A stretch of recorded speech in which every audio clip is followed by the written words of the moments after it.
अ, अगर मैं आपसे ये कहूँ कि बहुत सारे हज़ारों एस्टेरॉइड्स, अंतरिक्ष में उड़ने वाले पत्थर, जो बड़े-बड़े पत्थर हैं, कई-कई किलोमीटर बड़े पत्थर हैं, कुछ छोटे भी हैं, कुछ बड़े भी हैं, हज़ारों एस्टेरॉइड्स और कॉमेट्स दुनिया की तरफ दौड़े चले आ रहे हैं और दुनिया पे गिरने वाले हैं और दुनिया बर्बाद होने वाली है। तो आप कैसे कैसे सोचेंगे? क्या ऐसा हो सकता है सच में? और ऐसा होने वाला है तो हम पूरी इंसानियत पर हम पे कितना खतरा है इसके गिरने का।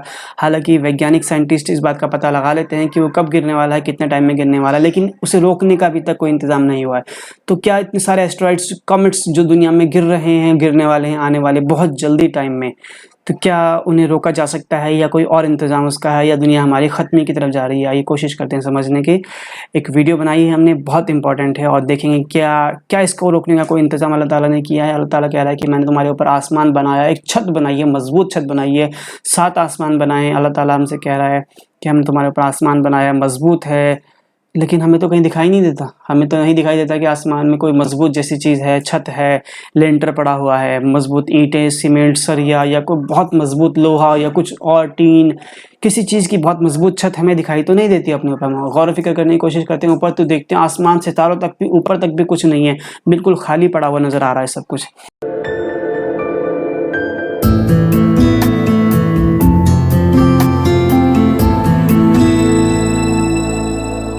अस्सलामु अलैकुम वरहमतुल्लाहि वबरकातुहू। जैसा कि मैं आपसे डिस्कस कर रहा था कि अल्लाह ताला हमसे कह रहा है कि मैंने तुम्हारे ऊपर एक महफूज़ छत बनाई है आसमान को, और वो उसकी निशानियाँ दिखाती है, और वही है जिसने सूरज को, चाँद को, दिन को और रात को पैदा किया, और सब हर एक अपने एक्सिस पर फ़लक में घूम रहा है। अल्लाह ताला हमसे कह रहा है कि मैंने तुम्हारे ऊपर एक मज़बूत छत बनाई है। हम आसमान की तरफ नज़र उठा के देखें, रात तक, दिन में देखें तो सूरज दिखाई देता है, रात को देखें तो चाँद और सितारे तक दिखाई दे रहे हैं, लेकिन छत तो कहीं नज़र नहीं आ रही है। सितारों तक हज़ारों करोड़ों किलोमीटर दूर तक हमें छत, आसमान तक बिल्कुल साफ़ नज़र आ रहा है, सारे के सारे सितारे, लेकिन छत जैसी कोई चीज़ तो नज़र नहीं आ रही है। तो अल्लाह ताला कैसे कह रहा है कि हमने एक मज़बूत छत बनाई है। आइए इस पे थोड़ा-सा कोशिश करते हैं डिस्कस करने की, और क्या है ये मज़बूत छत है? मज़बूत छत का है, सिर्फ़ छत नहीं कहा है, एक मज़बूत छत का है, सॉलिड मज़बूत छत का है, और वो हमें हर चीज़ से बचाती है, ऐसा अल्लाह ताला हमसे कह रहे हैं। तो कोशिश करते हैं समझने की आगे। एक वीडियो बनाई, शायद आपकी कुछ समझ में आया। अल्लाह ताला कहता है कि निशानियाँ हैं बहुत सारी उन लोगों के लिए जो गौर व फ़िक्र करते हैं। तो आइए गौर व फ़िक्र करने की कोशिश करते हैं। तो छत बनाई है तो डेफ़िनेट सी बात है कि वो सॉलिड होगी, मज़बूत होगी, और ऐसी होगी जो हमें हर तरह के ख़तरे से बचाए। क्योंकि हमारी जो घरों पे छत होती है उसका काम क्या होता है कि वो हमें धूप से बचाए, गर्मी से बचाए, सर्दी से बचाए, और बारिश से बचाए, ख़तरों से बचाए। छत पे कुछ आंधी-तूफ़ान में कुछ गिरने वाला है, कुछ चीज़ उड़ के पत्थर गिरने वाला है, टीन शेड किसी का बगल से कुछ भी आने वाला है, बिजली गिरने वाली है, हर चीज़, हर ख़तरे से हमें बचाए, छत का हमारा ये काम है। तो क्या जो छत अल्लाह ताला ने पूरी दुनिया के लिए बनाई है, क्या वो छत ये सारे काम कर सकती है या नहीं कर सकती है? मज़बूत छत है या नहीं है? कोशिश करते हैं समझने की। तो सबसे पहले अगर हम आसमान में अपनी नज़र दौड़ाएँ, दिन में तो हमें सूरज के अलावा कुछ नज़र नहीं आता, सूरज की तेज़ रोशनी के आगे हमें कुछ भी नज़र नहीं आता, हर चीज़ छुप जाती है उसकी तेज़ रोशनी में। लेकिन अगर रात को हम नज़र दौड़ाएँ तो हमें खूबसूरत आसमान नज़र आता है, जिसमें लाखों करोड़ों सितारे हमें चमकते हुए नज़र आएँगे, और इसमें एक नज़र आएगा बेहतरीन चमकता हुआ चाँद, जो रोज़ाना अपने अलग डिज़ाइन में, अलग कटिंग के हिसाब से रोज़ अपना शेप चेंज करता हुआ नज़र आता है, खूबसूरत नज़र आता है। और 14 तारीख को बिल्कुल पूरा परफेक्ट गोल होके हमें खूबसूरती दिखाता है आसमान की, और बेहतरीन चाँद। लेकिन इसमें छत का ज़िक्र कर रहे हैं, तो क्या ये छत हमें दिन में दिखेगी या रात में दिखेगी? और ये चाँद जो है, ये जितना खूबसूरत दिख रहा है कि एक्चुअल में इतना खूबसूरत है? और लोग कहते हैं कि चाँद में दाग होते हैं, और तो देखते हैं कैसे दाग हैं, कोशिश करते हैं समझने के लिए। अगर ये चाँद का फ़ोटो है, माइक्रोस्कोप से खींचा हुआ, ये बिल्कुल ज़ूम करके निकाला है नेट से, इंटरनेट से हम देख सकते हैं इस फ़ोटो को।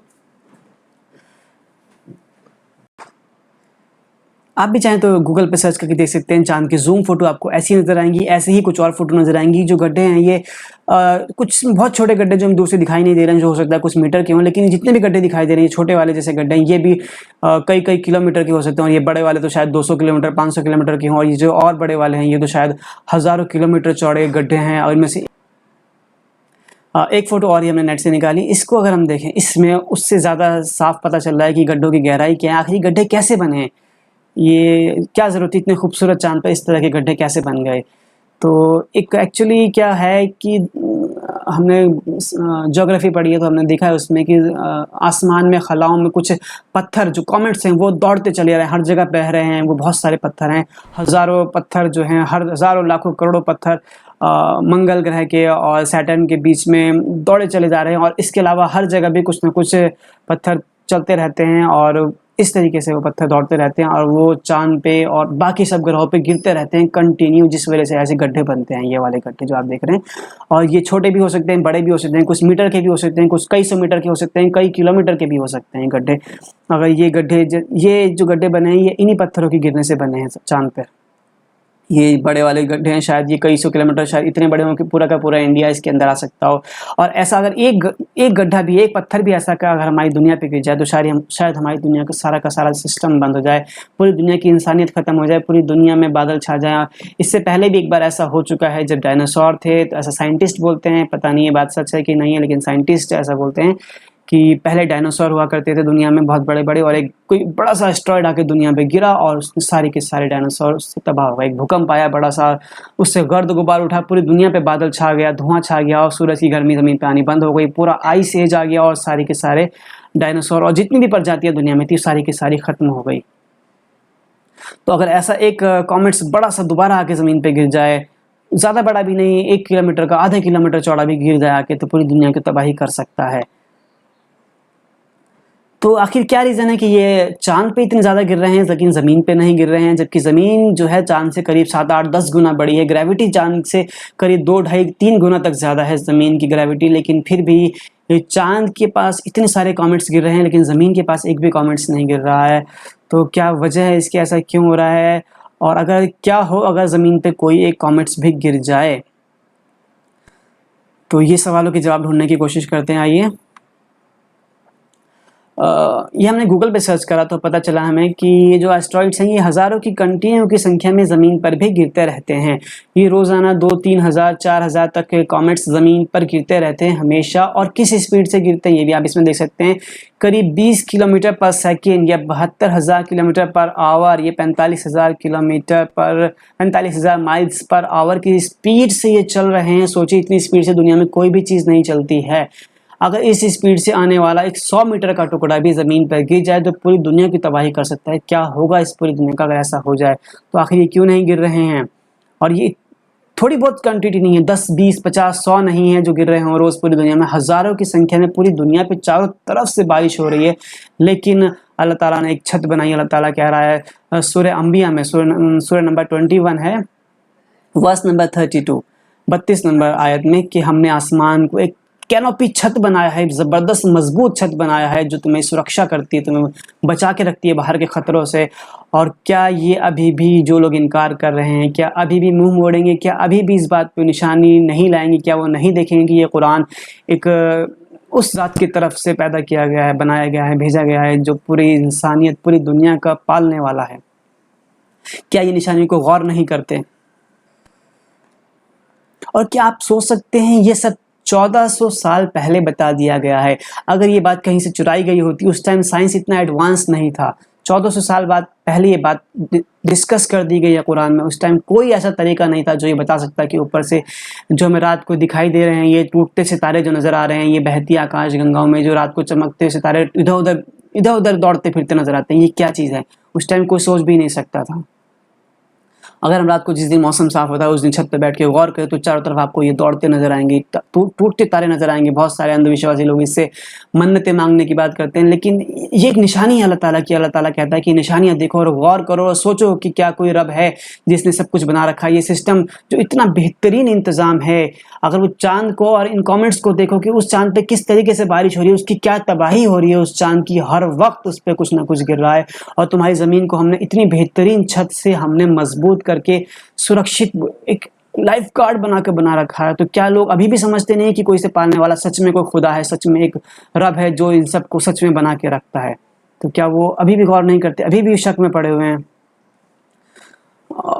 इतने बड़े एस्टेरॉइड्स आप देख रहे हैं, अगर ज़मीन पे गिर जाए तो एक ही बार में खात्मा हो सकता है इसका। और इसके अलावा कुरान कह रहा है सूरह 86 सूरह बुरूज में अल्लाह ताला कह रहा है, वस्समाई ज़ातिल बुरूज वल यौमिल मऊद व शाहिदिन व मशहूद में है, वस्समाइ ज़ातिर रज्इ, और कसम है आसमान की, और कौन सा? रुजू वाला आसमान, रज पलटने वाला। रुजू का मतलब होता है पलटना, पलटने वाला आसमान। वो आसमान जिसकी सिफत है कि वो चीज़ों को पलटाता है, उस आसमान की कसम खाई जा रही है। आप सोचिए कि अगर हम सिर्फ गौर करें आसमान को देख के, तो कौन कह सकता है कि ये आसमान जो हमें दिखाई दे रहा है, नीले कलर की जो लाइन दिखाई दे रही है हमें, ये कई सौ 300-400 किलोमीटर शायद ये मोटी लेयर है, ये जो लेयर है ये किसी चीज़ को पलटने का काम भी कर सकती है, और इतनी नीचे से तो हमें दिखाई भी नहीं देती कि ये लेयर सच में एग्जिस्ट भी करती है क्या नहीं। और 1400 साल पहले इस बारे में कौन सोच सकता था कि ऐसी कोई चीज़ है। लेकिन अल्लाह ताला ने कहा है कि वस्समाइ ज़ाति रज, कसम है पलटाने वाले आसमान की। तो देखिए क्या-क्या चीज़ें पलट सकता है। नीचे से अगर हम देखें तो वो सारी चीज़ें जो नीचे से ऊपर की तरफ जाती हैं लेकिन हमारे काम की होती हैं, उनको पलट के नीचे की तरफ रखता है। और वो सारी चीज़ें जो ऊपर से नीचे की तरफ आ रही होती हैं और हमारे खतरे की होती हैं, उन सबको ऊपर से नीचे आ रही होती है, तो उन सबको रिफ्लेक्ट करके वापस ऊपर की तरफ भेज देता है। हमने अभी ज़िक्र करा है एस्टेरॉइड्स का, metro, shooting stars, falling stars, और जो हमारे जितने भी पत्थर जो आसमान से गिर रहे हैं, बड़े-बड़े और छोटे-छोटे सब तरह के पत्थर, उनको ज़मीन में जज़्ब कर लेता है।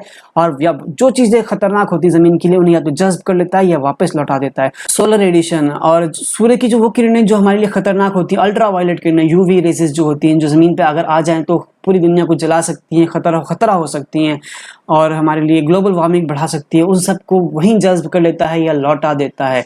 क्या बेहतरीन आसमान है, क्या बेहतरीन छत अल्लाह ताला ने बना के दिया। अगर ये ना हो तो ऊपर से ये सारी मुसीबतों में से कोई एक मुसीबत भी, पूरी ना, थोड़ी-सी भी, 5% भी, 1% भी आ जाए तो पूरी ज़िंदगी, पूरी दुनिया की इंसानियत, पूरी दुनिया की सारी ज़िंदगियों को एक ही बार में ख़त्म कर सकती है। न्यूक्लियर पार्टिकल्स जो हम भेजते हैं वो सारे वापस, और नीचे से जो जाने वाली चीज़ें होती हैं, जो अगर निकल जाएँ तो हमारे लिए ख़तरा हो सकती हैं। वो सारी चीज़ें जैसे कि गर्मी, ज़मीन की हीट, ज़मीन का जो टेम्परेचर है वो बिल्कुल परफेक्ट है इंसान के रहने के हिसाब से। मैक्सिमम जगह जहाँ इंसान रहते हैं वहाँ टेम्परेचर 10 डिग्री सेल्सियस से लेके 40-50 डिग्री सेल्सियस तक रहता है, जहाँ इंसान सर्वाइव कर सकता है, जो रहने के लिए एकदम बेस्ट कॉम्बिनेशन है, एकदम बेस्ट इंसान के टेम्परेचर के मुकाबले बिल्कुल सही है। लेकिन अगर वो एकदम से ज़्यादा हो जाए, 70, 80 या 100 डिग्री चला जाए, तो कोई इंसान सर्वाइव ही ना कर पाए, या माइनस में आके पूरी दुनिया का टेम्परेचर -40 डिग्री, 50 डिग्री या 100 डिग्री हो जाए तो बर्दाश्त नहीं कर सकते। तो वो सारी हीट को कंट्रोल करता है। जो ज़मीन की हीट बाहर निकलने वाली होती है वो आसमानों से बाहर नहीं निकलने देता, जितनी ज़रूरत होती है उतनी रखता है, बाकी बाहर निकाल देता है। जो गर्मी की वजह से जो बादल उठते हैं, भाप उठती है, वो बादल बनते हैं और वो हमें ज़मीन की तरफ वापस बारिश की तरफ आता है, और हमारा पूरी दुनिया के पीने का इंतज़ाम और पानी का इंतज़ाम करता है। अगर वो आसमान उसे वापस ना भेजे, उसे रोक के ना रखे, वो सारा पानी खलाओं की तरफ चला जाए सूरज की गर्मी से, तो फिर क्या होगा? लेकिन नहीं, अल्लाह ताला ने ऐसा इंतज़ाम करा है कि उसको वापस नीचे की तरफ पलटाता है। और जो हमारी रेडियो जो वेव्स होती हैं, टीवी जिससे हमारा चलता है, मोबाइल पे हम बात करते हैं, वो सारी तरंगें जो होती हैं, वो हमारे आसमान की तरफ जाती हैं, पलट के वापस आती, तब हम एक-दूसरे से बात कर पाते हैं। अगर ये सिस्टम ना हो तो हम टेलीफ़ोन का भी ज़रूरत नहीं, टेलीफ़ोन का काम कभी हो ही नहीं सकता था। मोबाइल, टीवी कभी चल ही नहीं सकते थे। इंटरनेट जो हम सब चीज़ें चला रहे हैं, जो आज ये वीडियो रिकॉर्ड करके हम आप सब लोग देख पा रहे हैं इस चीज़ को, ये सब इस चीज़ के बिना पॉसिबल नहीं था कि एक आसमान होता जो यहाँ से निकलने वाली रेज़ेस को कंट्रोल करता, वापस भेजता और एक बैलेंस बना के रखता दुनिया में। बाहर की चीज़ों को बाहर फेंकता है, जो काम की नहीं होती और जो ज़रूरत की होती है उनको अंदर ले लेता है, और नीचे से जाने वाली चीज़ें जो काम की होती है उनको पकड़ के रखता है ये आसमान, और जो काम की नहीं होती उनको वापस भेज देता है। तो क्या बेहतरीन अक्लमंद छत है, ऐसी छत जो खुद अपनी अकल रखती है, जो जिसे पता है कि क्या चीज़ रखनी है, क्या चीज़ नहीं रखनी है, वो अल्लाह ताला ने बना के दी है इस दुनिया को। सोचिए 1400 साल पहले ये बात कोई सोच भी कैसे सकता था, कोई इंसान, अगर इंसान को ये बात सिर्फ उसके रब की तरफ से ना बताई जाती तो वो कैसे सोच सकता था कि ऐसा भी हो सकता है कि आसमान ये सारे काम भी कर रहा है। लेकिन कुरान में सब कुछ पहले से मेंशन है, मैंने आपको रेफरेंस बता दिया, आप खुद देख सकते हैं कुरान में कहाँ लिखे हैं ये। और अल्लाह ताला कहता है कि हमारी दुनिया की जितनी भी चीज़ें हैं, इनमें निशानियाँ हैं उन लोगों के लिए जो फ़िक्र से काम रखते हैं, जो अक़ल से काम लेते हैं। जो लोग अक़ल से काम लेना चाहे वो इन चीज़ों से रात को आसमान की तरफ नज़र दौड़ाएँ तो देखें कितने करोड़ों सितारे मुसख्खर कर रखे हैं सिर्फ़ इस दुनिया के लिए, ताकि दुनिया में जो थोड़े से इंसान रह रहे हैं, छोटी सी दुनिया, एक ज़र्रे बराबर भी इसकी पूरे कायनात में इसकी वैल्यू नहीं है, लेकिन इसके लिए पूरी दुनिया को मुसख्खर कर रखा है। दुनिया से कई लाख, 3 लाख गुना शायद बड़ा सूरज सिर्फ दुनिया के लिए बना रखा है, उसके चारों तरफ काम कर रहा है। और ऐसे ही 1000 मिलियन सूरज हैं हमारी गैलेक्सी में, मिल्की वे में 1000 मिलियन ऐसे सूरज हैं, उनके बहुत सारे ग्रह हैं, उनके बहुत सारे प्लैनेट्स, सब प्लैनेट्स हैं उनके, और हज़ारों करोड़ों इसी तरीके से हैं। और ऐसे ही 1 मिलियन से ज़्यादा आकाश गंगाएं वैज्ञानिकों ने ढूंढ निकाली हैं, और पता नहीं कहाँ तक कितनी हैं जिन्हें हम जानते नहीं हैं। तो कितना बड़ा कायनात में ज़रा सी ज़मीन, और उस ज़मीन के लिए सब कुछ मेंटेन करके रखा है। इस ज़रा सी ज़मीन के लिए हर चीज़ को बना के रखा है अल्लाह ताला ने। तो कितना बेहतरीन इंतज़ाम अल्लाह ताला ने कर रखा है इंसान के लिए। फिर भी हम निशानी पे गौर ना करें तो हम सच में नुकसान पाने वालों में से डेफिनेटली हो सकते हैं। अल्लाह ताला हमें हिदायत पाने वालों में शामिल किया, अल्लाह ताला से दुआ है। और अगर आपको ये जानकारी अच्छी लगी, मेरी वीडियो पसंद आई हो तो लाइक करें और ज़्यादा से ज़्यादा शेयर करें, और कमेंट करके मेरा हौसला अफजाई करें, और चैनल को सब्सक्राइब करना ना भूलें। जज़ाकल्लाह फॉर वॉचिंग। सुब्हान रब्बिका रब्बिल इज़्ज़ति अम्मा यसिफ़ून व सलामुन अलल मुरसलीन वल्हम्दुलिल्लाहि रब्बिल आलमीन।